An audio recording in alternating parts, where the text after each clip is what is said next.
बहुत प्यारा सा स्वर गीत सुनाने जा रहे हैं, प्लीज जरूर सुनिएगा। 12 बरिस पर भइले, 12 बरिस पर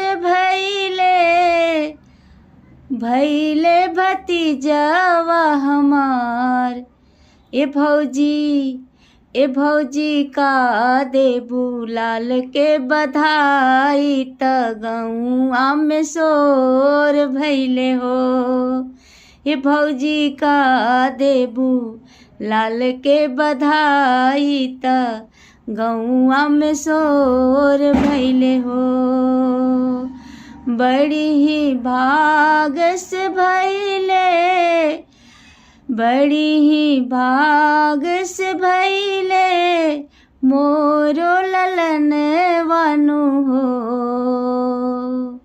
ए ननदो ले लिहा, ए ननदो ले लिहा गले के हारावा, त घरवा जोर भइले हो। ए ननदो ले लिहा गले के हारावा, त घरवा जोर भइले हो। 12 बरिस पर भइले भतीजावा हमार। ए भौजी का देबू काजर के परैया, त गौआ में शोर भइले हो।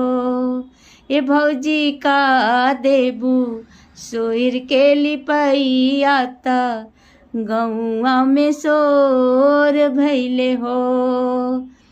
बड़ी ही भाग से भइले भइले ललनवा हमार। ए ननदो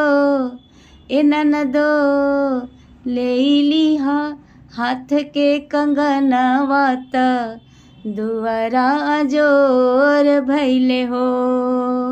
ए ननदो ले लिहा कान के झुमकवा, त सगरो जोर भइले हो।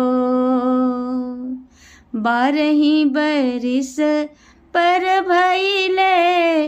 भइले भतीजावा हमार। ए भौजी का देबू लाल के बधैया, त सगरो शोर भइले हो।